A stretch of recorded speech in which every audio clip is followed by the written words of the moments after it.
আপু, তুমি আমাকে এখানে নিয়ে এসেছো কেন? আমাকে প্লিজ ছেড়ে দাও। মা বাবা অনেক চিন্তা করছে। কলেজ করে বাসায় না গেলে অনেক টেনশন করবে। কেন রে? তখন কি বললি মনে নেই?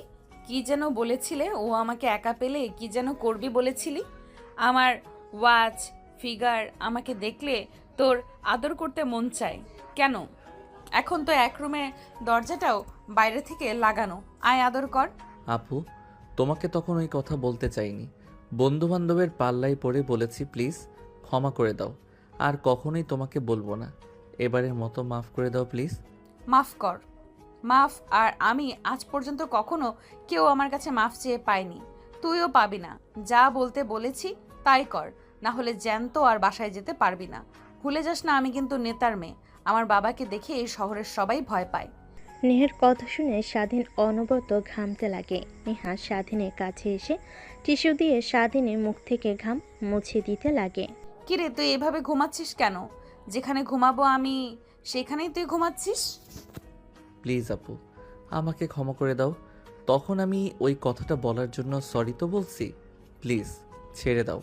আমি ছোট্ট একটা বাচ্চা। আমার সঙ্গে এসব কাজ করতে তোমার বিন্দুমাত্র বাচ্চা না। ওরে আমার ছোট বাবুটা! বাবু, তখন তো আমার দিকে তাকিয়ে এইসব কথা বলতেছিলে। তখন মনে ছিল না তুমি ছোট বাবু, আমি তোমার সিনিয়র, আমার দিকে নজর দেওয়া তোমার ঠিক হয়নি। এখন এইসব শুনতে চাচ্ছি না। যা করতে বলেছি কর, না হলে তুই কিন্তু জ্যান্ত বাসায় ফিরতে পারবি না, তোর মরদেহ বাসায় ফিরবে। নেহার কথায় স্বাধীন অনবরত ঘামতে লাগে। ধীরে ধীরে পিছনের দিকে যেতে লাগে। নেহাই স্বাধীনের দিকে আসতে লাগে। এক পর্যায়ে স্বাধীন গিয়ে দেওয়ালের সঙ্গে পিঠ ঠেকে যায়। আর কোনো রাস্তা খোলা নেই তার জন্য। নেহা স্বাধীনের কাছে এসে স্বাধীনের দুহাত মুষ্টিবদ্ধ করে ফেলে। কিরে, কাঁপছিস কেন ভাই? আমি তো নিজেই তোর কাছে ধরা দিয়েছি, আমাকে আর জোর করে ওইসব করতে হবে না। আয়। দেখো আপু, আমাকে যেতে দাও। না হলে উল্টাপাল্টা কিছু করে ফেললে আবার বাবুর মা হয়ে গেলে আমাকে দোষ দিতে পারবে না। আরে, আমি তো এটাই চাচ্ছি তোর কাছ থেকে, বুঝতে পারছিস না? শুরু কর, বাবুর মা বানিয়ে দিয়ে দেখি তোর কত জোর। কথাটা বলে নেহা স্বাধীনের হাত ছেড়ে দেয় এবং নিজের উপর থেকে ওড়না সরিয়ে ফেলে। স্বাধীন নিচের দিকে তাকিয়ে থাকে। নেহা স্বাধীনের ঘাড় উঁচু করে স্বাধীনের ঠোঁটে অনবরত নেহা তার হাত দিয়ে স্লাইড করতে লাগে, স্বাধীনকে উত্তেজিত করতে লাগে। স্বাধীন নিজেকে আর কন্ট্রোল করতে না পেরে নেহাকে শক্ত করে জড়িয়ে ধরে। স্বাধীনের এই রূপ দেখে নেহা ভয় পেয়ে যায়। স্বাধীনের দিকে বড় বড় চোখ করে তাকায়, কিন্তু সেই দিকে স্বাধীনের কোনো হেলদোল নেই।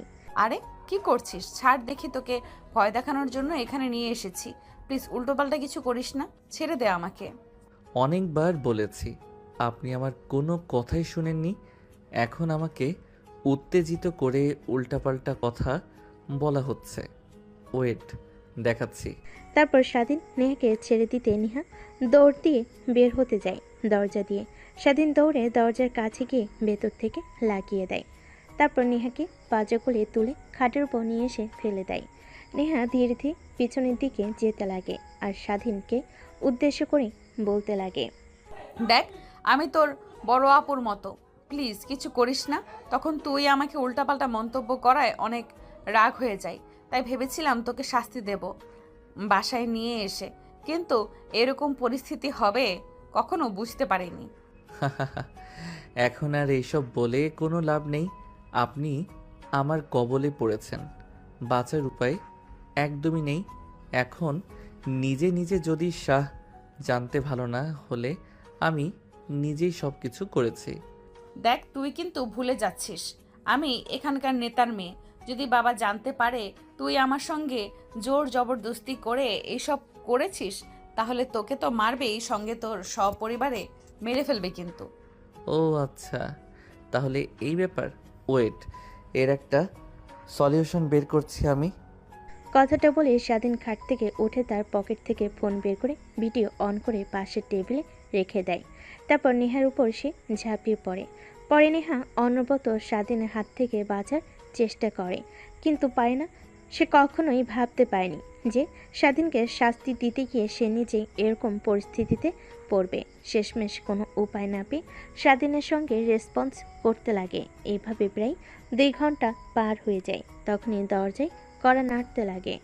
কি রে, 2 ঘন্টা হয়ে গেল দুজন ভিতরে কি করছিস? নাকি তোর উপরে স্বাধীন ঝাঁপিয়ে পড়েছে? দরজা খোল।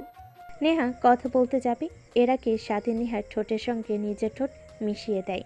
নেহা অবাক হয়ে যায়। সেইভাবে 5 মিনিট পার হতেই স্বাধীন ছেড়ে দেয় নেহাকে। হাঁপাতে হাঁপাতে বলতে লাগে, আপু প্লিজ দরজা খোলো। নেহা আপু আমাকে বেঁধে রেখেছে, আমাকে অনেক মারছে, প্লিজ দরজা খুলে দাও। কান্না মিশ্রিত কণ্ঠে কথাগুলো বলতে লাগে। সাথী অবাক হয়ে যায় নেহা তার বান্ধবীর উদ্দেশ্যে কথা বলতে যাবে এর আগে স্বাধীন তার হাত দিয়ে নেহাকে চুপ করতে ইশারা করে যে কথা বলতে যাবে। অমনি হাত দিয়ে নেহার মুখ চেপে ধরে, শুধু করতে লাগে। ঠিক তখনই ওই পাশ থেকে নেহার বান্ধবী বুঝতে পারে যে স্বাধীনকে নেহা মারছে, তাই হাসতে হাসতে বলে, না না না, দরজা খোলা একদমই যাবে না। দেখ, সিনিয়র আপুদের দিকে নজর দিলে কি হতে পারে, সেখানে আবার নেতার মেয়ের দিকে নজর দিয়েছিস। একটু তো শাস্তি পেতেই হবে। থাক, যতক্ষণ না নেহা ওকে ছাড়ছে ততক্ষণ আমরা দরজা খুলতে পারবো না। আর নেহা দেখিস, ছেলেটাকে যেন মেরে না ফেলিস। হ্যাঁ, আত্মরা করে রাখিস, মরে গেলে আবার কেস হতে পারে আমাদের নামে, তখন আবার কিন্তু উল্টা ঝামেলায় পড়তে হবে। কথাটা বলেই ওই পাশ থেকে নেহার বান্ধবীরা চলে যায়। নেহার অনেক রাগ হতে লাগে, কিন্তু কি আর করার, সে নিজেই সিংহের সামনে এসে নিজেকে ধরা দিয়েছে। নেহার নিজেকে কন্ট্রোল করতে না পেরে কান্না করতে লাগে। স্বাধীন নেহাকে কান্না করতে দেখে বলে, আরে আপু কান্না করছেন কেন? সবে তো একবার হলো, আরও কয়েকবার হোক। এমনিতেই মা বাবা আমাকে নিয়ে টেনশন করছে, লেট করে বাসায় ফিরলে কিছুই হবে না। প্লিজ আর না, আমাকে ছেড়ে দে। তোর সঙ্গে পাঙ্গা নিতে গিয়ে আমি হাড়ে হাড়ে টের পেয়েছি, শরীর ব্যথা করছে অনেক। স্বাধীন বাঁকা হাসি দিয়ে নেহার দিকে এগিয়ে যেতে লাগে। নেহা অনবরত কান্না করেই চলেছে, সেই দিকে স্বাধীনের কোনো ভ্রুক্ষেপই নেই। স্বাধীন তার চাহিদা মিটিয়ে নেহার উপর শুয়ে পড়ে। নেহা রেগে তার উপর থেকে স্বাধীনকে সরিয়ে দাঁড়ায়। স্বাধীন নিজের তাল সামলাতে না পেরে ফ্লোরে পড়ে যায়। উঠে দাঁড়াতেই নেহা স্বাধীনকে ঠাস ঠাস করে 2টা থাপ্পড় লাগিয়ে দেয়। তার বাচ্চা, তুই আজকে যা আমার সঙ্গে করলি, এর জন্য তোকে হাড়ে হাড়ে পস্তাতে হবে, জেনে নিস। আর তোর কি বাসায় মা বোন নেই? আজ এই জায়গায় যদি তোর বোন হতো তখন কি করতি তুই, জানোয়ারের বাচ্চা? আমি বাবাকে সব কথা খুলে বলবো, তারপরে দেখি তুই কিভাবে এই পৃথিবীতে বেঁচে থাকিস। নেহা থাপ্পড় খেয়ে আর কথা শুনে স্বাধীন হাসতে লাগে। তারপর টেবিলের উপর থেকে ফোনটা হাতে নিয়ে ভিডিওটা অফ করে তারপর নেহাকে উদ্দেশ্য করে বলে, কি যেন বললি আমাকে আর আমার পরিবারকে মেরে ফেলবি তুই? এই যে ভিডিও দেখছিস না, যদি আমার আর আমার পরিবারের কোনো ক্ষতি হয় তাহলে এই ভিডিওটা ইন্টারনেটে ছেড়ে দেব। তারপর দেখব তুই আর তোর বাবা এই সমাজে কিভাবে মুখ দেখাস। যা হয়েছে সব ভুলে যা, মনে করেন এটা কালো অধ্যায়। কথাটা বলতে বলতে স্বাধীন তার নিজের শার্ট প্যান্ট ফ্লোর থেকে নিয়ে পরিধান করে নেয়। অন্যদিকে নেহা বিছানার চাদর জড়িয়ে নিজের শরীরের সঙ্গে অঝরে কান্না করছে। স্বাধীন সেই দিকে আর না দেখে দরজার লক খুলতেই দেখে দরজা খোলা। তারপর বাইরে চলে আসে, দেখে নেহার বান্ধবীরা সবাই দরজার সামনে দাঁড়িয়ে আছে। কি রে, তুই বাহিরে আসলি যে? ও আচ্ছা, নেহার তাহলে তোকে মারা শেষ হয়ে গেছে? কি মেরেছে, এখনো তো অক্ষত রয়েছিস তুই। আমি নেহার জায়গায় থাকলে তোকে একদম মেরে আত্মরা করে ফেলতাম। নেহার বান্ধবীর কথা শুনে স্বাধীন একটা মুচকি হাসি দিয়ে বাড়ি থেকে বের হয়ে যায়। তারপর গাড়ির ভিতর থেকে ব্যাগ নিয়ে হাঁটতে লাগে তার বাসার দিকে। অনেক রাত হয়ে গেছে। ফোনটা হাতে নিয়ে পাওয়ার অন করে দেখে রাত 11টা বাজছে। সঙ্গে সঙ্গে দেখে তার বাবার অনেকগুলো মিসড কল এসেছে। স্বাধীন তড়িঘড়ি করে কল ব্যাক করে। কি রে বাবা, কোথায় তুই? তোকে এতবার ফোন করলাম কিন্তু ফোন রিসিভ করছিস না। রাত 11টা বাজছে, এত রাত অবধি বাইরে ঘোরাফেরা করছিস তুই? জলদি বাসায় আয়, কত চিন্তা করছি আমি আর তোর মা। তাড়াতাড়ি বাসায় আয় বাবা। টেনশন করো না, আমি তাড়াতাড়ি চলে আসছি। এক বন্ধুর বাসায় গিয়েছিলাম, ও ইনভাইট করেছিল ওর বার্থডে পার্টিতে, তাই ফোন পকেটে রেখেছিলাম সাইলেন্ট করে, তাই তোমার ফোন কল দেখতে পাইনি। আমি রওনা দিয়েছি, একটু পরে বাসায় চলে আসব, টেনশন করো না। তারপর স্বাধীন ফোন রেখে দেয়। অন্যদিকে নেহার বান্ধবীরা স্বাধীনের বাঁকা হাসি কারণ বুঝতে পারল না। রুমের মধ্যে উকি মেরে দেখে নেহা বিছানার চাদর জড়িয়ে ধরে কান্না করছে। নেহার বান্ধবীরা যা বোঝার বুঝে ফেলে। দৌড়ে নেহার কাছে এসে বলে, তোকে আগেই বলেছিলাম ছেলেটা ভালো না, ওকে নিয়ে এসব করিস না। বললি না একটু ভয় দেখাবি, এখন নিজের কি অবস্থা করেছিস ভাবতে পারছিস? এবার তোকে কে বিয়ে করবে? তোর বাবা যদি জানতে পারে তাহলে কি হবে জানিস? এই বিষয়টা যদি বাহিরের লোক জানাজানি হয়ে যায় তাহলে তুই আর আঙ্কেল মানুষের সামনে মুখ দেখাতে পারবি না। এই কুত্তার বাচ্চাকে আমি ছাড়বো না। ওর একদিন কি আমারে যে কয়দিন লাগে, ওর ইনফরমেশন বায়োডাটা সব আমি এখনই চাই। আর তোরা রুম থেকে চলে যা, আমি একটু একা থাকতে চাই। দেখ যা হবার তা হয়েছে, এটা নিয়ে ভেবে আর কোনো লাভ নেই। এখন ভাবতে হবে ওকে কিভাবে শায়েস্তা দেওয়া যায়। আর হ্যাঁ, উল্টোপাল্টা কোনো চিন্তা যেন মাথায় না আনিস। কথাটা বলেই নেহার বান্ধবীরা রুম থেকে বেরিয়ে আসে। নেহা গিয়ে দরজা লাগিয়ে দেয়। তারপর ওয়াশরুমে গিয়ে শাওয়ার ছেড়ে নিচে দাঁড়িয়ে অঝরে কান্না করতে লাগে। কুত্তার বাচ্চা, তোর কারণে আজ আমার এই অবস্থা। তোকে যে কি করব আমি নিজেও ভাবতে পারছি না। আর ওর কি দোষ? করা জায়গায় যে কোনো ছেলে থাকলেই এই কাজটাই করতো। আমারই উচিত হয়নি ওর সামনে গিয়ে এই ব্যবহার করা। নেহা, তুই কিভাবে পারলি একটা ছেলের সামনে গিয়ে ওকে উত্তেজিত করে নিতে? এখন নিজে ওকে দোষারোপ করছিস। স্বাধীন যেখানে স্পর্শ করেছিল প্রত্যেকটা স্থানে সাবান দিয়ে শক্ত করে ডলতে লাগে আর কান্না করতে লাগে। নেহার কথাগুলো নিজেই নিজে ভাবছিল আর মাথায় আঘাত করছিল। দেখতে দেখতে ফ্রেশ হয়ে গোসল করে ওয়াশরুম থেকে বের হয়ে আসে। তারপর পোশাক পরিধান করে বাইরে আসে। দেখে তার বান্ধবীরা ল্যাপটপ অন করে কি যেন করছে। নেহা তাদের পাশে গিয়ে বসে, নিজেকে সামনে বলে, কিরে, কি হয়েছে? সবাই হুমড়ি খেয়ে ল্যাপটপে কি দেখছিস এভাবে? স্বাধীনকে? ও তোর ধর্ষণকারীকে? মানে? কথাটা বলে নেহা তার বান্ধবীদেরকে সরিয়ে সোফায় বসে পড়ে। দেখে সবাই স্বাধীনের ফেসবুক আইডিতে ঢুকে ওর পিক দেখছে। নেহা স্বাধীনের পিকগুলো দেখে যথারীতি ক্রাশ খেতে লাগে একের পর এক। কিরে, তুই ওর দিকে আবার এইভাবে তাকিয়ে আছিস কেন? ল্যাপটপের মধ্যে থেকে বের করে আবার মারবি নাকি ওকে? যদি পারতাম তাই করতাম আমি। আচ্ছা, এত রাত হয়ে গেল, আঙ্কেলকে তো দেখছি না, কোথায় গিয়েছে আঙ্কেল? বাবা দেশে নেই, ব্যবসার কাজে বিদেশে গিয়েছে। ফিরতে এখনো মাস দুয়েক লাগবে। আর তোরা তোদের ফ্যামিলিকে ফোন করে বলে দিয়েছে যে আমার বাসায় আছিস। গ্রুপ স্টাডির কথা বল। তোকে আর বলতে হবে না, আমরা সেটা আগেই বলে দিয়েছি, কারণ জানি তোর পাশে গেলে আমাদের রাতে না রেখে আসতে দিবি না, তাই বলে দিয়েছি। তা এখন কি করবি? ওর অনেক ক্ষুধা পেয়েছে, কিছু খাবার আছে কি বাসায়?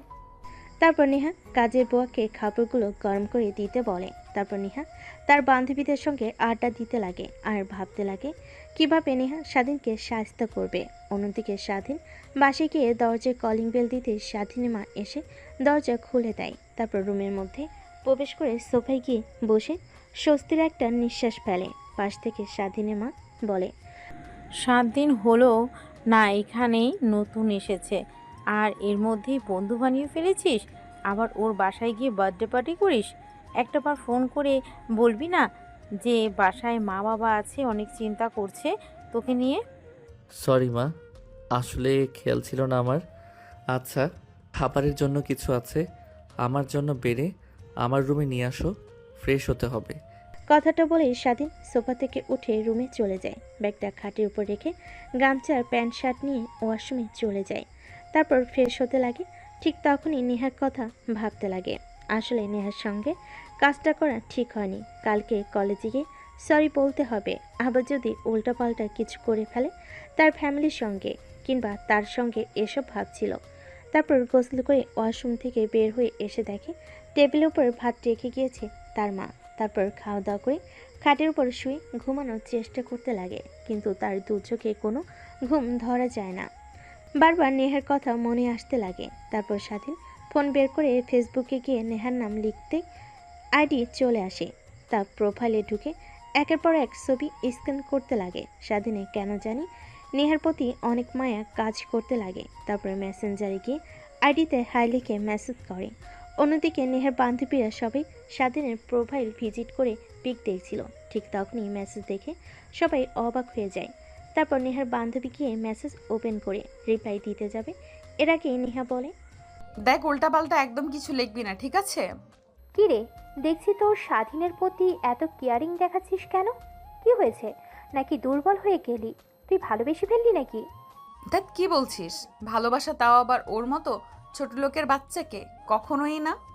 বাবা একবার দেশে আসুক, তারপর দেখ ওর অস্তিত্ব খুঁজে পাস কিনা তোরা। সেই অপেক্ষাতেই রইলাম, দেখি তুমি কি করো। আবার যেন মন মতোই ক্ষতি না পাল্টাই তোর। নেহার অনেক রাগ হতে লাগে তার বান্ধবীদের কথা বলার ধরন দেখে, কিন্তু কিছুতেই বুঝতে দেয় না। তারপর ল্যাপটপটা বন্ধ করে ঘুমোতে যেতে বলে সবাইকে। তারপর সবাই একসঙ্গে ঘুমিয়ে পড়ে। মেসেজের অপেক্ষা করতে লাগে, কোনো তো রিপ্লাই না পেয়ে সে মনমরা হয়ে ঘুমিয়ে পড়ে। পরের দিন সকালবেলা স্বাধীন ঘুম থেকে উঠে ফ্রেশ হয়ে খাবার দাবার খেয়ে কলেজের উদ্দেশ্যে বেরিয়ে পড়ে। বাসার বাহিরে সে রিক্সার জন্য অপেক্ষা করতে লাগে, কিন্তু রিক্সা পায় না। ঠিক তখনই সামনে দিয়ে নেহা তার প্রাইভেট কার নিয়ে যাচ্ছিল।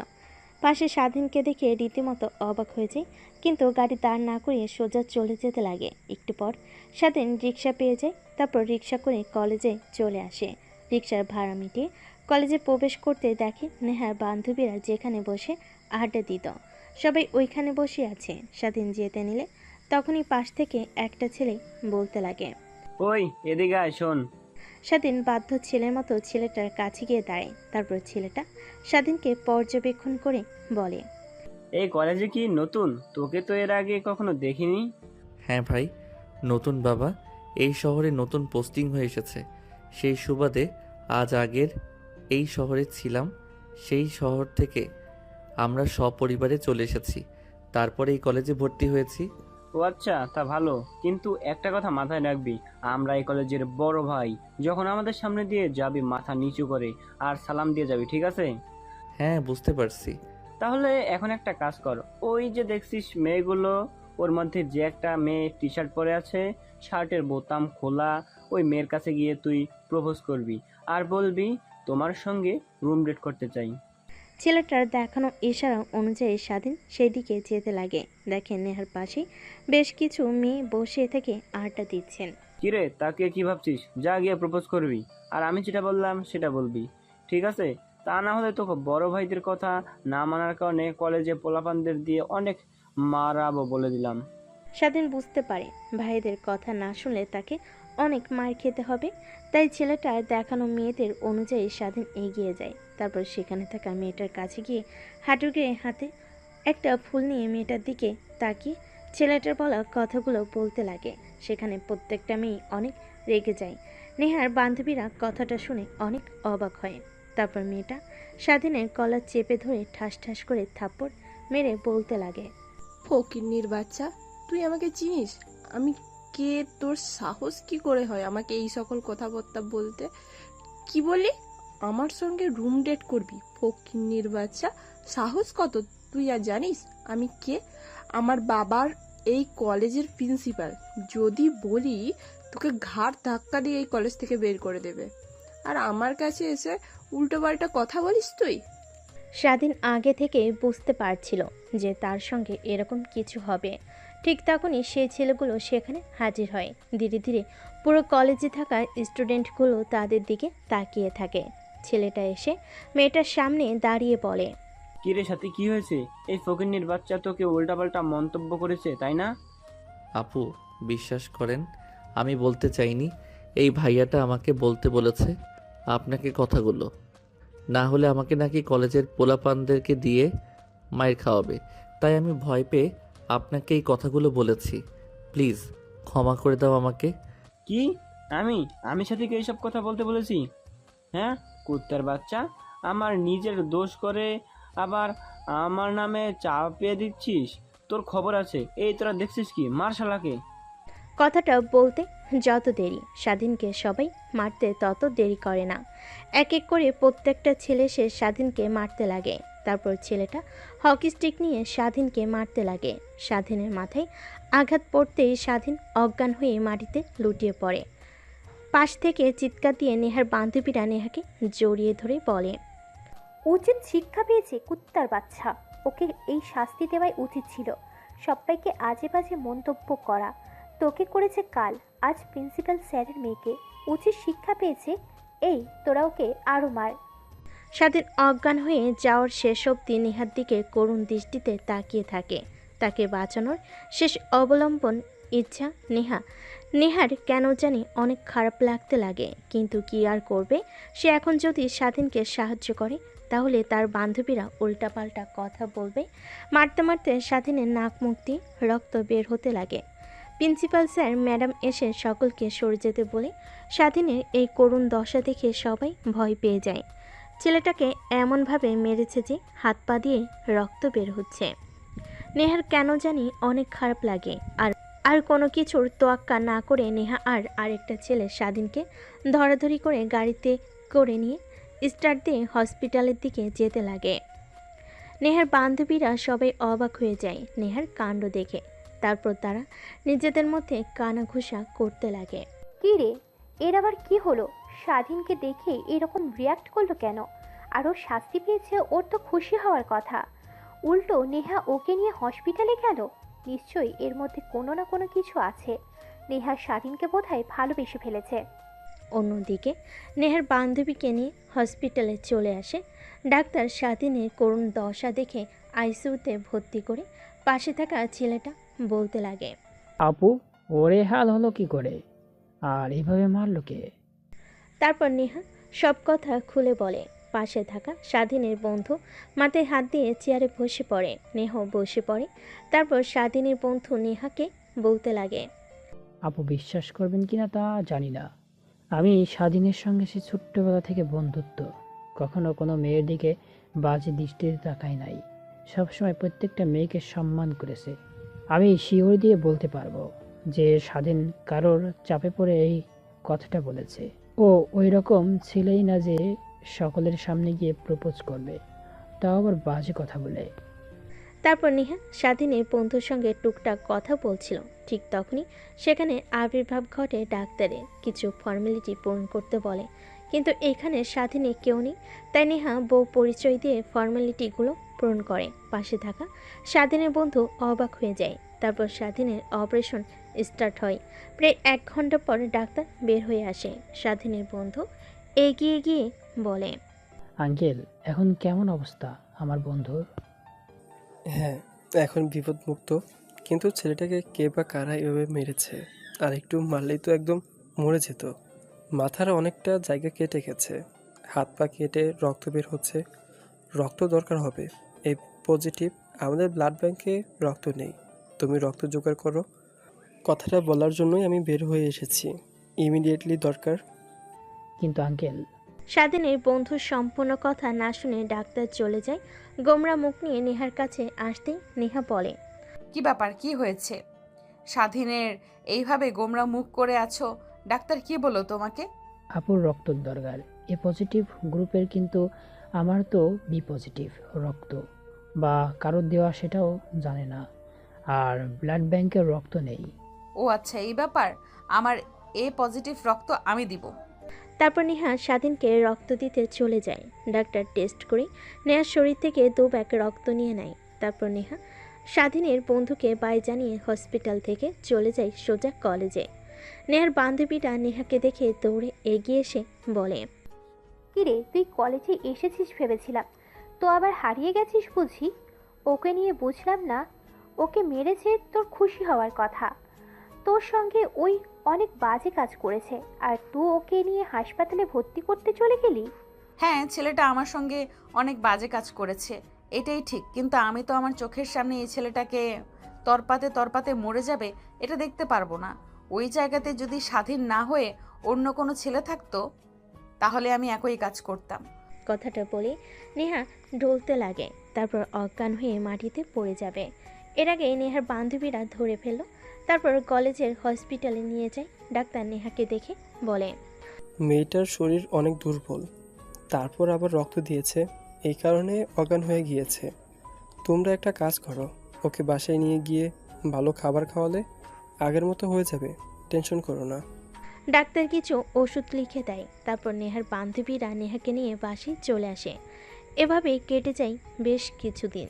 1 মাস পর স্বাধীন অনেকটা সুস্থ হয়ে যায়। স্বাধীনের বাবা মা তাকে আর এই কলেজে লেখাপড়া করাবে না এটা বলে স্বাধীন না করে দেয়।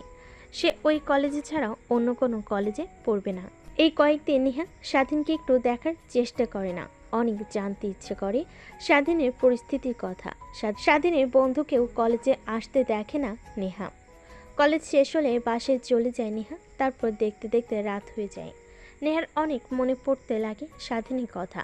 কেন যেন অনেক মায়া কাজ করে স্বাধীনের প্রতি। তারপর নেহার মনে পড়ে যায় স্বাধীনের দেওয়া মেসেজের কথা। তারপর মেসেঞ্জারে গিয়ে স্বাধীনকে গিয়ে মেসেজ দেয়। অন্যদিকে স্বাধীন ফেসবুক স্ক্রলিং করছিল।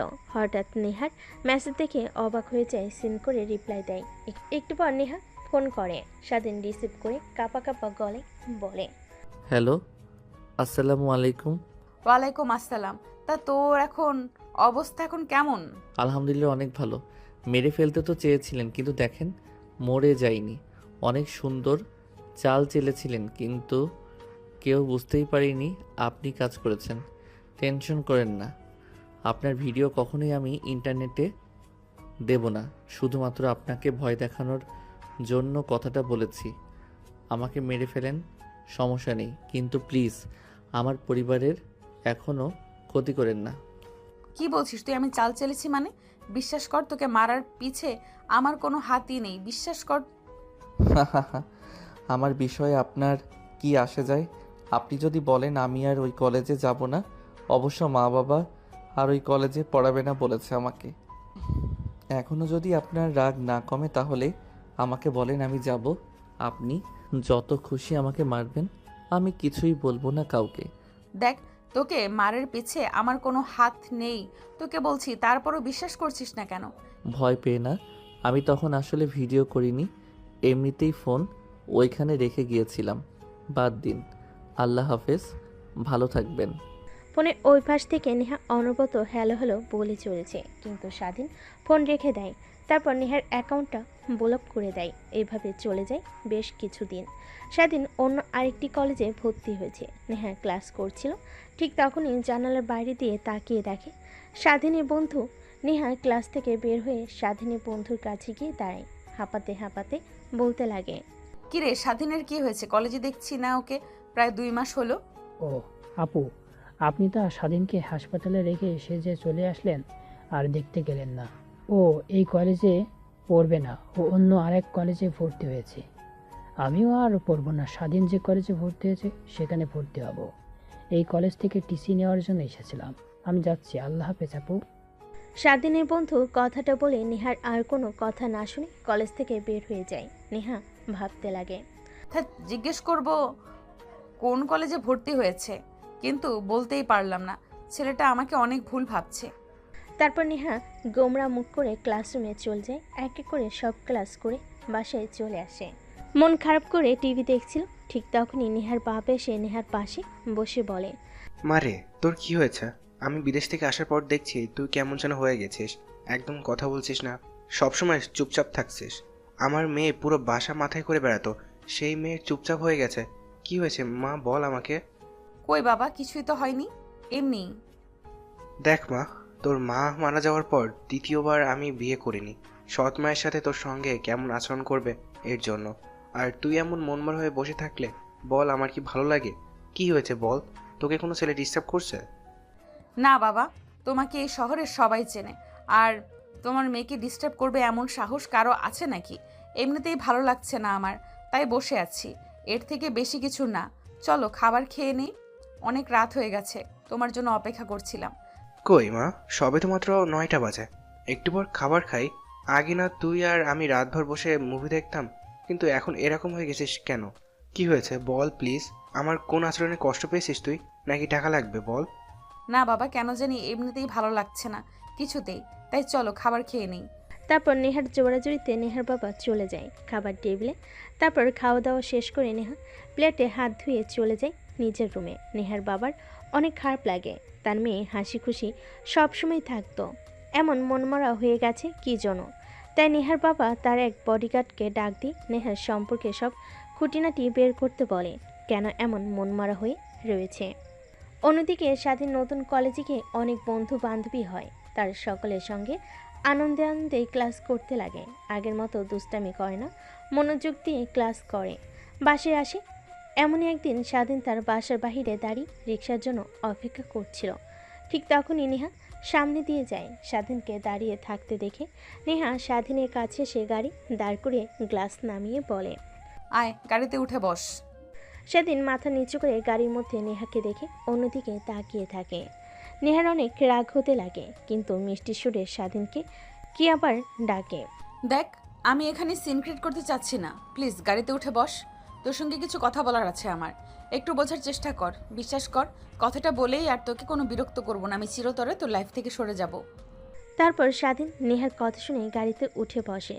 সামনের সিটে বসতে নেহা গাড়ি স্টার্ট দিয়ে একটা পার্কে চলে যায়। স্বাধীন বলতে লাগে, আপু, আমাকে এইখানে নিয়ে আসলেন কেন?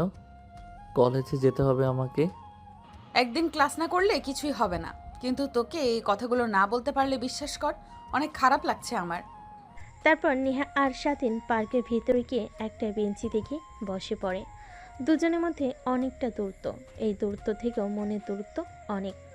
ঠিক তখনই নেহা স্বাধীনের কাছে গিয়ে স্বাধীনের 2 হাত চেপে ধরে বলতে লাগে, দেখ, আমি জানি তুই আমাকে অনেক বাজে আর খারাপ মেয়ে হিসেবে চিনিস, কিন্তু বিশ্বাস কর আমি মোটেও অমন না। আর তুই ভাবছিস কলেজে যে তোকে মেরেছে ওর মধ্যে মেন ভিলেন হচ্ছে আমি, কিন্তু বিশ্বাস কর আমি কিছুই করিনি। ইভেন আমার তো তোর প্রতি কোনো ক্ষোভ নেই, কারণ আমি বুঝতে পেরেছি যে দোষটা আমারই ছিল। তোর জায়গায় ওখানে যে কোনো ছেলে থাকলে আমার সঙ্গে একই কাজ করতো।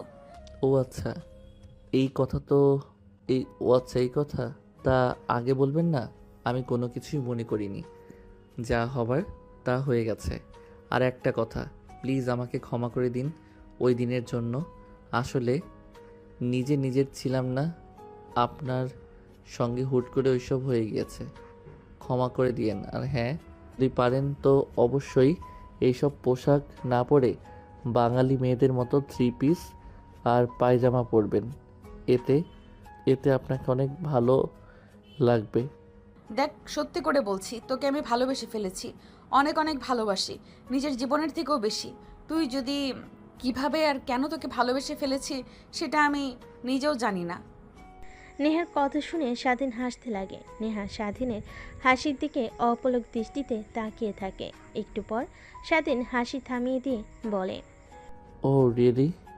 কোটিপতি বাবার একমাত্র মেয়ে, ও সরি নেতার একমাত্র মেয়ে আমার প্রেমে পড়েছেন? এটা আবার নতুন প্ল্যান বুঝি আমাকে মারার জন্য? আর মারতে হবে না। হ্যাঁ, আমি ভুল করেছি, আপনার কাছ থেকে ক্ষমা চাচ্ছি। তা যদি না মানেন, আমাকে যদি বলেন পুরো বাজারের সামনে আপনার পা জড়িয়ে ধরে মাপ চাইতে, সেটাও পারবো, কিন্তু এই আজে বাজে কথা বলবেন না আর আমাকে। নেহার কেন জানি অনেক রাগ হতে লাগে। রেখে স্বাধীনকে শক্ত করে জড়িয়ে ধরে। স্বাধীন অবাক হয়ে যায়, নিমিষে যেন পুতুলে রূপান্তর হয়। স্বাধীন নেহাকে ধাক্কা দিয়ে সরিয়ে দিয়ে বলে, ধ্যাত, বাজে একটা মেয়ে। আপনার মতো মেয়েকে কখনোই ভালোবাসা যায় না। নিজে ঠিক নেই, বাবার ঠিক নেই। স্বাধীনের বলা কথাগুলো শুনে নেহার অনেক রাগ উঠে যায়। নিজের রাগকে আর কন্ট্রোল করতে না পেরে স্বাধীনের গালে ঠাস ঠাস করে থাপ্পড় লাগিয়ে দিয়ে নিজের চোখগুলো হাত দিয়ে মুছে বলে, আমারই ভুল হয়েছে, তোর মতো একটা ছেলেকে ভালোবেসেছি যে কিনা মেয়ে দেখলেই হুমড়ি খেয়ে পড়ে, দেহের লালসা। আর আমাকে তুই বলছিস আমি বাজে মেয়ে? দেখ, ভালো হয়ে যা, চাই না তোর কারণে আর কোনো মেয়ের জীবনটা নষ্ট হোক। কথাটা বলে নেহা চলে আসতে যাবে, ঠিক তখনই মাথা ঘুরে পড়ে যেতে লাগে। স্বাধীন গিয়ে ধরে ফেলে। নেহা স্বাধীনকে ধাক্কা দিয়ে দূরে সরিয়ে দিয়ে বলে, একদম তুই আমাকে টাচ করবি না, আমি বাজে মেয়ে, তাই না? স্বাধীনে কেন জানি নেহার বলা কথাগুলো তীরের মতো এসে মুখে বাঁধে। তারপর নেহাকে ছেড়ে দেয় না। স্বাধীন নেহাকে বেঞ্চের উপর বসিয়ে দেয়। তারপর দোকান থেকে পানির বোতল নিয়ে এসে নেহার দিকে এগিয়ে দেয়। নেহা পানির বোতল নিয়ে ঢক ঢক করে পানি খেতে লাগে। স্বাধীন এতক্ষণে নেহার দিকে ভালোভাবে তাকিয়ে দেখে। এখন তাকিয়ে দেখে নেহা আগের থেকে অনেকটা চেঞ্জ হয়ে গিয়েছে। চোখের নিচে কালি, বোধহয় অনেক রাত জাগে। দু চোখ লাল মনে হয়, অনেক কান্না করে। আমি ঠিক আছি, আর তুই চলে যেতে পারবি একা, নাকি আমি তোকে কলেজে নামিয়ে দিয়ে আসবো? আমি একাই যেতে পারবো, আর নিজের দিকে খেয়াল রাখবেন। কথাটা বলেই স্বাধীন পার্ক থেকে বের হয়ে রিক্সা নিয়ে কলেজে আর না গিয়ে বাসে চলে আসে। দরজায় কলিং বেল দিতেই স্বাধীনের মা এসে দরজা খুলে দেয়। স্বাধীনের দিকে ড্যাপ ট্যাপ করে তাকিয়ে থাকে। কিরে বাবা, কি হয়েছে? আজ এত তাড়াতাড়ি বাসায় চলে আসলে যে? কেন জানি আজকে কলেজ করতে একদমই ভালো লাগছিল না। বাবা, কি হয়েছে তোর? তোকে দেখছি দিন দিন কেমন জানি চেঞ্জ হয়ে যাচ্ছিস। আগের মতো হাসি খুশি নেই, সবসময় গোমরা মুখ করে থাকিস। বল, কি হয়েছে আমাদের? তাই বাসায় চলে এসেছি। আরে মা, কিছুই হয়নি, শুধু শুধু তোমরা আমাকে নিয়ে চিন্তা করছো। ভালো লাগছে না, রুমে গিয়ে একটা ঘুম দিলে ঠিক হয়ে যাব। তারপর স্বাধীন রুমে গিয়ে ফ্রেশ হয়ে পোশাক পরিবর্তন করে খাটের উপর শুয়ে ঘুমানোর চেষ্টা করে। উপরের দিকে ফ্যান ঘুরছিল, সেই দিকে তাকিয়ে অতীতে ঝাঁপ দেয়। দোস্ত, কখনো ভাবতেই পারিনি আবার আমাদের দুজনে এভাবে মিল হবে। শুধু শুধু তোর বাবা গিয়েছে দিনের জন্য, সিলেট গিয়েছিল। 2 বছর আমাদের মধ্যে দূরত্ব বেড়ে গিয়েছিল, দেখ আবার ঠিক হয়ে গিয়েছে। এক কলেজে আবার নতুন করে অধিপত্য শুরু হবে আমাদের। হ্যাঁ, ঠিক বলেছিস। আচ্ছা চল, এখানে আর না দাঁড়িয়ে থেকে কলেজের ভিতরে প্রবেশ করি। দাঁড়িয়ে দাঁড়িয়ে সিনিয়র মেয়েদের দেখি। মেয়েদের আমার অনেক ভালো লাগে। আপনারা হয়তো শুনলে অবাক হবেন, রাইটারেরও সিনিয়র মেয়ে অনেক পছন্দ। আচ্ছা চল, কিন্তু তুই আগের থেকে একদম চেঞ্জ হয়ে গিয়েছিস জানিস। তারপর স্বাধীন আর তার বন্ধু ভিতরে প্রবেশ করে কলেজে একটা গাছের নিচে গিয়ে দাঁড়িয়ে সিনিয়র মেয়েদের দিকে দেখতে লাগে আর আজে বাজে কথা বলতে লাগে স্বাধীন। ঠিক তখনই সামনে দিয়ে নেহা আর নেহার বান্ধবীরা যায়। নেহার দিকে তাকিয়ে বলতে লাগে, এর জন্যই সিনিয়র মেয়েদের ভালো লাগে আমার। দেখ কি ফিগার, একদম হট। যদি একবার কাছে পাইতাম তাহলে বাচ্চার মা বানিয়ে দিতাম। স্বাধীনের বলা কথা নেহার কানে গিয়ে পৌঁছায়। পেছনের দিকে তাকাতে স্বাধীন ভয় পেয়ে সেখান থেকে দূরে সোজা ক্লাসরুমে চলে যায়। নেহা গিয়ে প্রত্যেকটা ক্লাসরুম খুঁজে দেখতে লাগে। এক পর্যায়ে স্বাধীনের ক্লাসরুমে চলে আসে। তারপর স্বাধীনকে নিয়ে নেহার বান্ধবীরা জোর জবরদস্তি করে গাড়িতে তুলে নেহার বাসায় নিয়ে যায়। বাকিটা তো আপনারা জানেনই।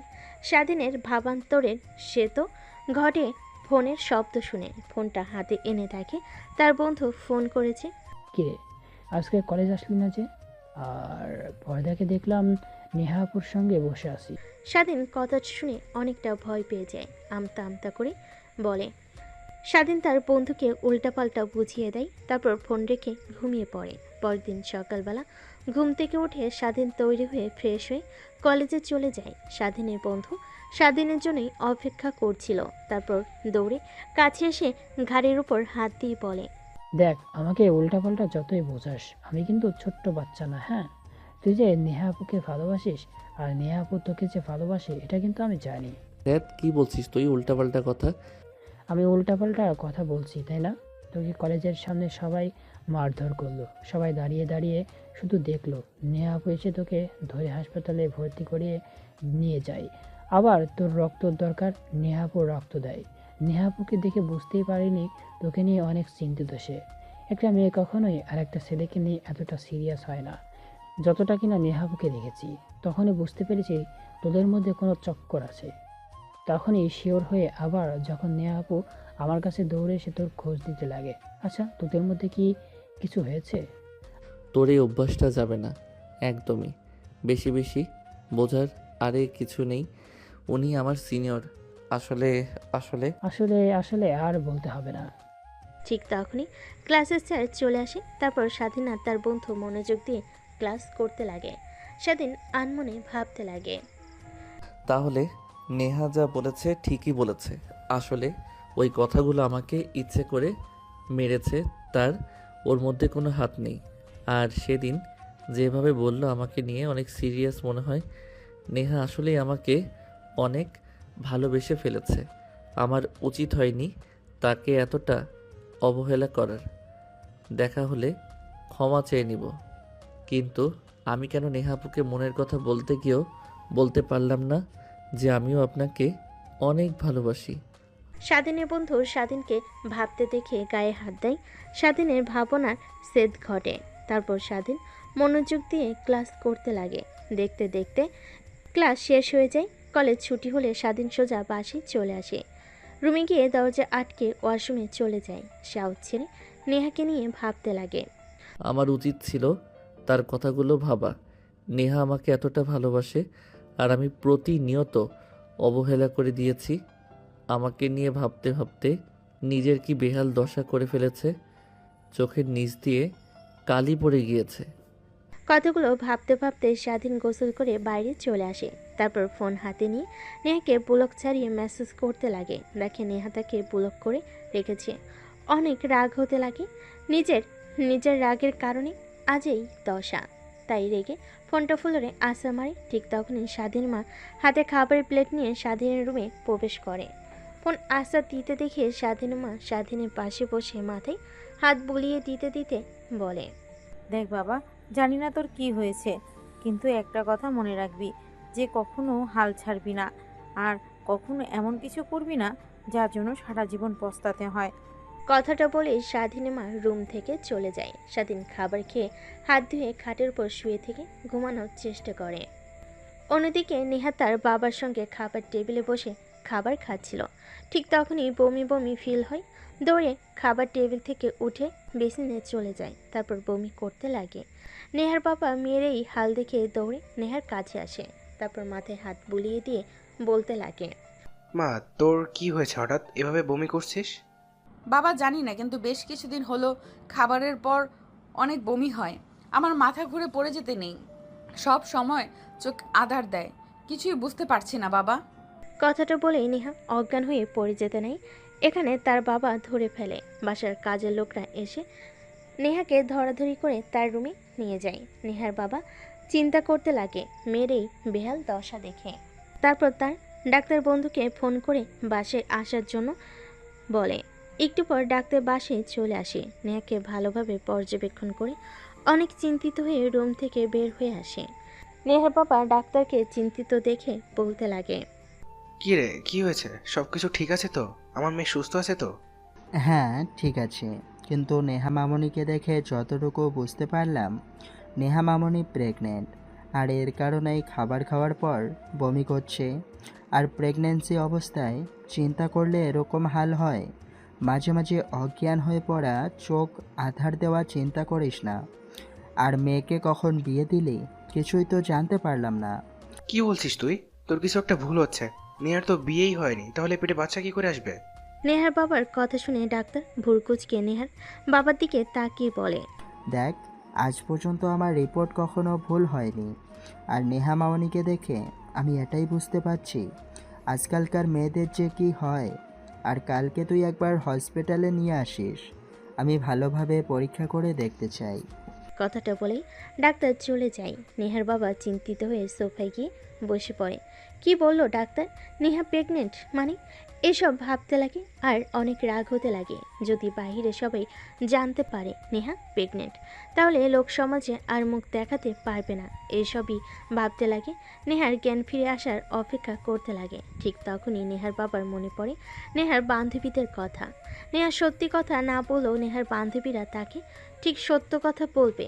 তাই পকেট থেকে ফোন বের করে নেহার বান্ধবীকে ফোন করে বাসায় আসতে বলে। একটু পরে নেহার সকল বান্ধবীরা বাসে আসে। বসার রুম দিয়ে নেহার রুমের দিকে যাচ্ছিল। ঠিক তখনই নেহার বাবা ডাক দেয়। সবাই গিয়ে বসে পড়ে। তারপর নেহার বাবা বলতে লাগে, দেখো মা, তোমরা আমার মেয়ের মতোই। প্লিজ, তোমরা আমার কাছে কেউ মিথ্যা কথা বলবে না। না আঙ্কেল, বলুন নির্দ্বিধায়, আপনাকে যা সত্যি তাই বলবো।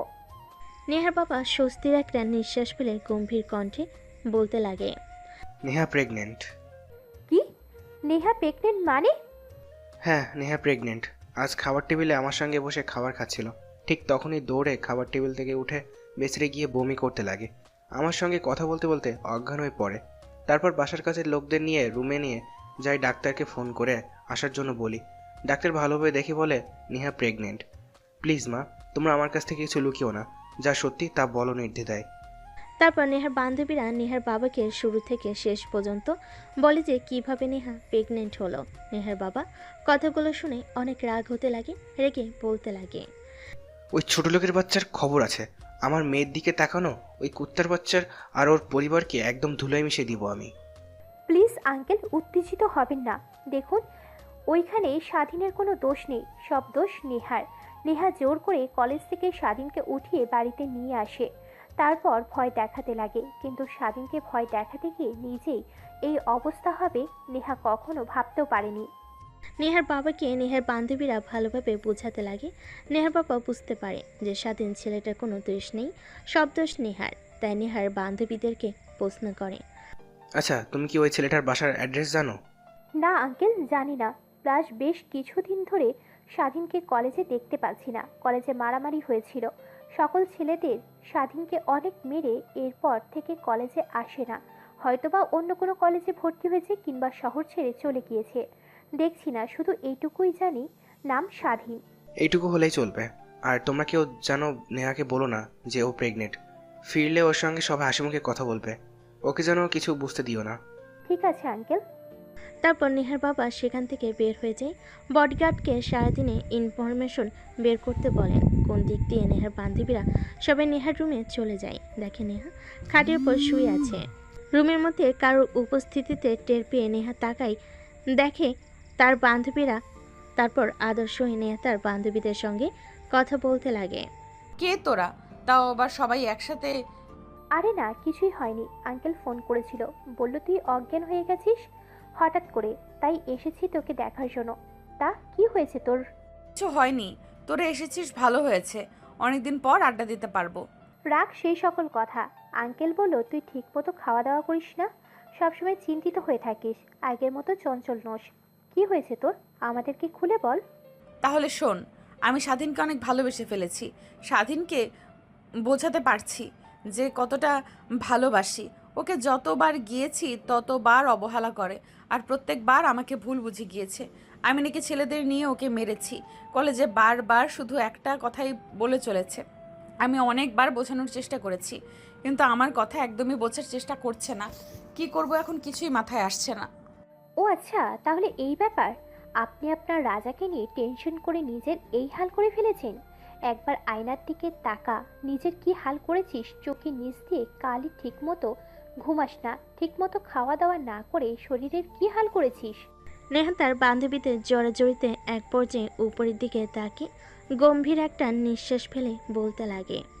নেহা তার বান্ধবীদের কথা শুনে আয়নার দিকে তাকায়। দেখতে পাই এই 3 মাসে অনেক পরিবর্তন হয়ে গিয়েছে। চোখে কালি আগে থেকে অনেকটা রোগা হয়ে গিয়েছে, ঠিকমতো খাওয়া দাওয়া না করে। দেখিস, আর ওকে যদি পেতে চাস তাহলে এইভাবে ভেঙে পড়লে তো আর হবে না। দেখ, হাল ছাড়লে কখনোই হবে না। আর আমি যা মনে করি, স্বাধীন তোর জন্য একদমই পারফেক্ট না। ও অনেক ছোট, তোর থেকে প্রায় 2 বছরের জুনিয়র। আর তুই না আমাদেরকে বড় বইলা বলেছিলি যে ওকে শেষ করে ফেলবি। ওর পরিবার সহ তোর বাবা দেশে ফিরলেই উল্টে দেখি আমাদের মহারানী তার মেরে ফেলার নায়ককে ভালোবেসে ফেলেছে। কথাগুলো বলে নেহার বান্ধবীরা নেহাকে পচাতে লাগে। নিমিষেই গম্ভীর মুখটা হাসি মেখে যায়। এজন্যই বলে জীবনে বন্ধুর প্রয়োজন আছে। অন্যদিকে স্বাধীনে কেন জানি নেহার কথা অনেক মনে হতে লাগে। নিজের অজান্তেই নেহাকে নিয়ে ভাবা শুরু করে। সজীবের কাছ থেকে কথাটা শোনার পর নেহার কাছ থেকে ক্ষমা চাইতে মরিয়া হয়ে পড়ে। কিন্তু নেহার তো আর বাসা চেনে না। কলেজের সামনে গিয়ে অনেক দাঁড়িয়েছে, কিন্তু কলেজে আর আসে না। ফেসবুক থেকে ব্লক করে রেখেছে, সব বই বন্ধ। এসবই ভাবছিল শুয়ে থেকে। ঠিক তখনই ফোন বাজতে লাগে। ফোনটা হাতে নিয়ে দেখে অচেনা একটা নাম্বার। কানের কাছে নিতেই বলতে লাগে, আসসালামু আলাইকুম। কে? শালা, আমার নাম্বার তো সেভ করা নেই। আমি সজীব। ও তুই? তা কি মনে করে? কিরে, তোর কি হয়েছে? ঠিকমতো কলেজে আসিস না, আসলেও আলমোনা হয়ে থাকিস। আমি সারাক্ষণ দেখি রুমের বাইরেও বের হোস না। আগে প্রত্যেক দিন পাড়ার মাঠে জাতীয় ক্রিকেট খেলার জন্য, এখন তাও যাস না। কি হয়েছে আমাকে খুলে বল। আর তোর জন্য একটা সারপ্রাইজ আছে, বাসার নিচে আয়। দেখ, ভালো লাগছে না। আমার ঘরের ভিতর থাকতেই অনেক ভালো লাগে। কিছু বললেই বল, আর আমার রুমে আয়। নেহা আপুর অ্যাড্রেস খুঁজে পেয়েছি। কি? সত্যি? হ্যাঁ সত্যি, নিচে আয়। কথাটা শুনে স্বাধীন আনন্দিত হয়ে খাট থেকে উঠে পড়ে। তারপর ওয়াশরুমে গিয়ে ফ্রেশ হয়ে পোশাক পরিবর্তন করে বাড়ি চলে আসে। এসে দেখে সজীব দাঁড়িয়ে আছে বাইক নিয়ে। তারপর সজীবের বাইকে উঠে বসে পড়ে। একটু পর একটা আলিশান বাসার সামনে গিয়ে বাইক দাঁড় করে। সজীব বাড়ির দিকে ইশারা করে বলে, স্যার, এটা আপনার সিনিয়র গার্লফ্রেন্ডের বাড়ি। ধ্যাত শালা, কি বলছিস? তুই গার্লফ্রেন্ড মানে আমার সিনিয়র আপু হয়? বলে যাস না তুই কিন্তু নেহা। হ্যাঁ ভাই, আর বলতে হবে না। একটা মেয়ের জন্য পাগল রাতে ঠিকমতো ঘুমায় না, সবসময় বাসায় পড়ে থাকেন, আবার বলেন সিনিয়র আপু। তোর মুখ মেরে ভেঙে দিব শালা। আরে সত্যি বলছি, শুধুমাত্র ক্ষমা চাওয়ার জন্য এখানে এসেছি। ক্ষমা চেয়ে সোজা বাসায় চলে যাব। তারপর স্বাধীন আর তার বন্ধু বাসার নিচে দাঁড়িয়ে বোঝার চেষ্টা করে কোনটা নেহার রুম, কিন্তু আলিশান বাড়ি অনেকগুলো রুমের মধ্যে কিভাবে বুঝতে পারবে যে কোনটা নেহার রুম। এভাবে অনেকটা সময় পার হয়ে যায়, কিন্তু নেহার দেখা পায় না। আরে শালা হয়েছে, তোর বসে থাকতে থাকতে তোর মশার রক্ত খেয়ে পুড়িয়ে ফেলবে। এখন তো অন্তত চল, মনে হয় নেহা বাসায় নেই। আমার কেন জানি মনে হচ্ছে নেহা বাসায় আছে, আর একটু পরে বেলকনিতে আসবে। হ্যাঁ ভাই, আপনি তো জ্ঞানী, আপনি ভবিষ্যতও জানেন, তাই না? ভবিষ্যৎবাণী করেন আর ভাব থাকেন যে নেহা ঠিক আসবে। চললাম, বসে থেকে মশার কামড় খেতে পারবো না আর। এতক্ষণ দাঁড়িয়ে থাকলি, আর একটু দাঁড়িয়ে থাক প্লিজ।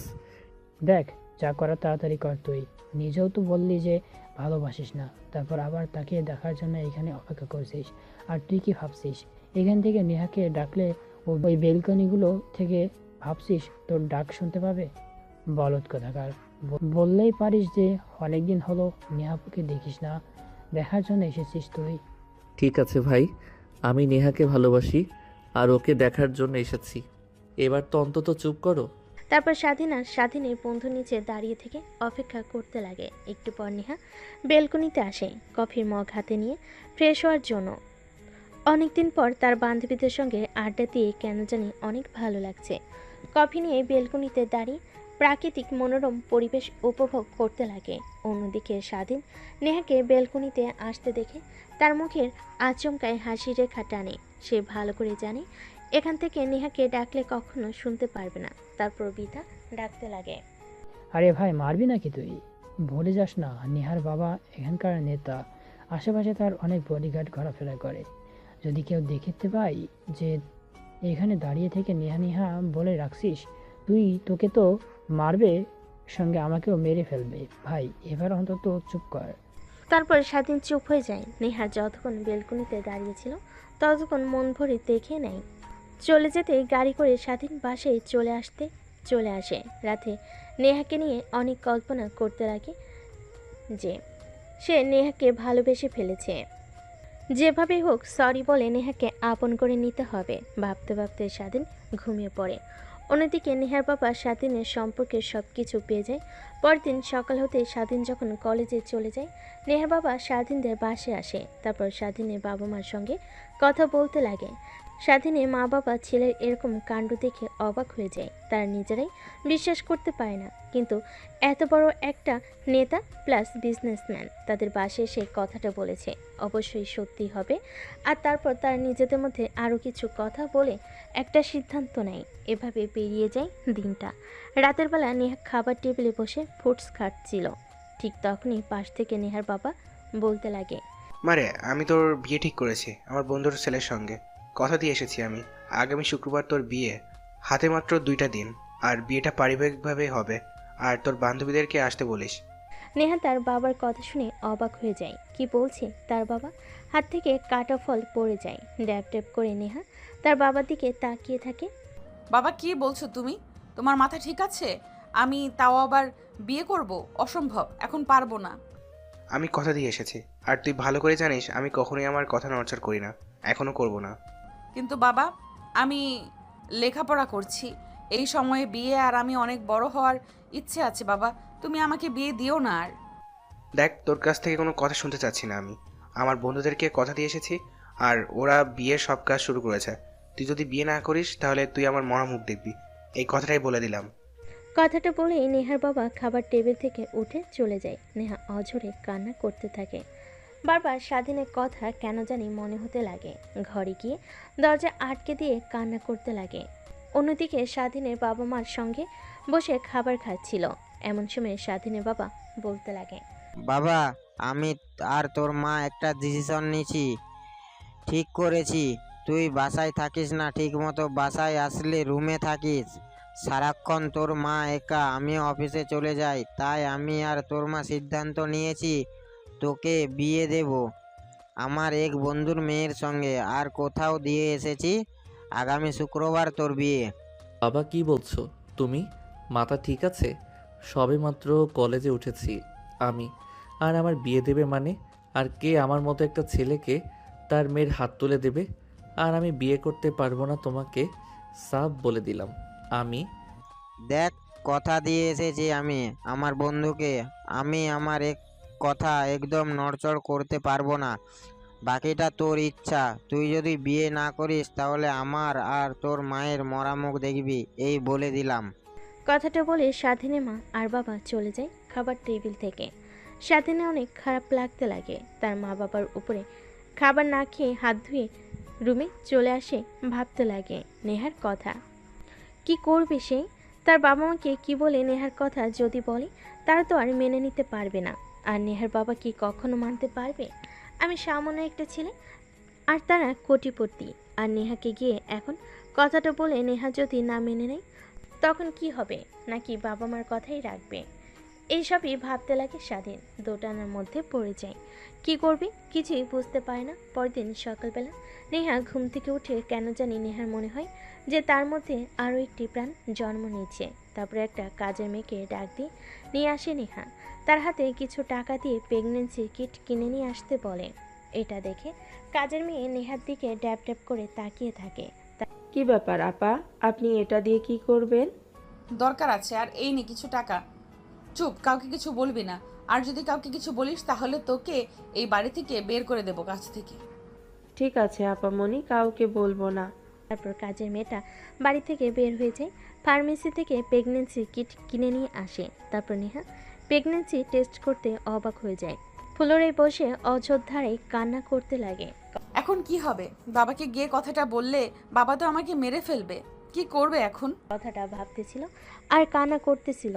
নেহার বাবা খাবার টেবিলে এসে নেহাকে দেখতে পান না। তারপর কাজের মেয়েকে ডাক দিয়ে বলে, নিহামা কি এখনো ঘুম থেকে ওঠেনি? এত বেলা হয়ে গেছে, যা তো ওকে ডেকে নিয়ে আয়। স্যার, নেহা আপামনি তো অনেক সকালেই উঠেছে, দরজা লাগিয়ে রেখেছে। অনেক ডাকাডাকি করছি কিন্তু খুলছে না। কি, দরজা খুলছে না? আর তুই আমাকে এখন বলছিস? কথাটা বলে নেহার বাবা দৌড়ে নেহার রুমের সামনে চলে যায়। তারপর দরজায় নক করতে লাগে, কিন্তু দরজা খুলে না। নেহার বাবা অনেক ডাকাডাকি করতে লাগে। নেহা নিজেকে সামলে নেয়।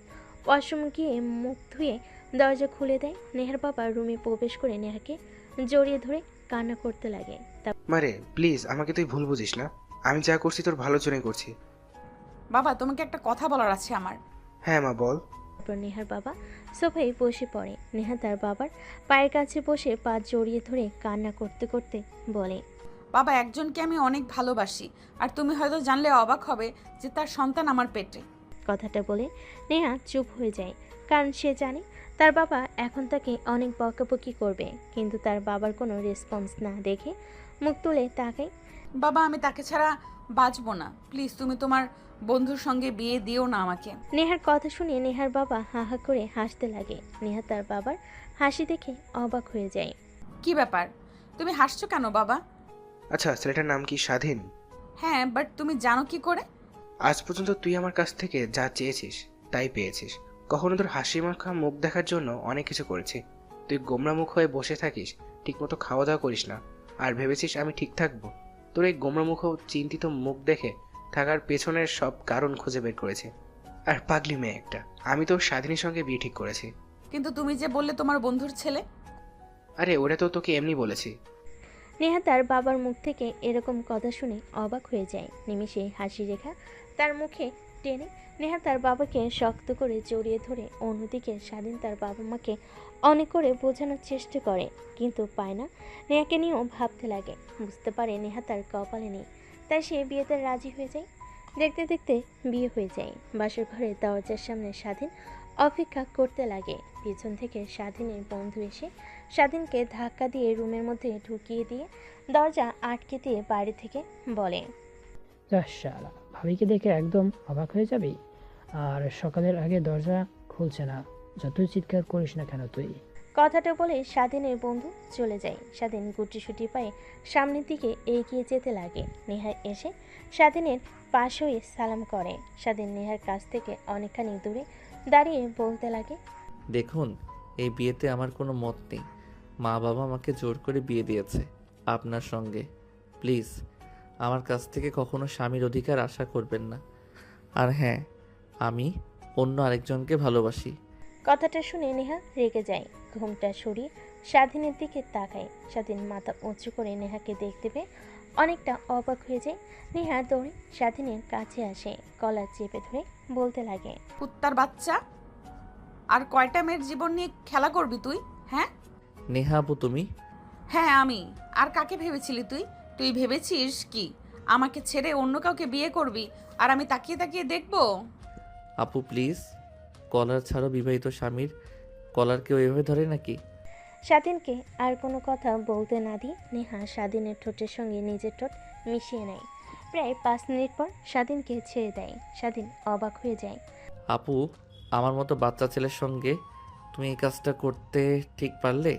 স্বাধীনের কাছ থেকে আপু ডাক শুনে নেহা স্বাধীনের গালে ঠাস ঠাস করে থাপ্পড় লাগিয়ে দেয়। স্বাধীন ভাইবা চাকা খেয়ে দুগাল চেপে ধরে বলে, আপু কাকে বলছিস? হ্যাঁ আপু না, বউ বলে ডাকবি, না হলে আর কিছুদিন পর বাবুর বাবা হবি।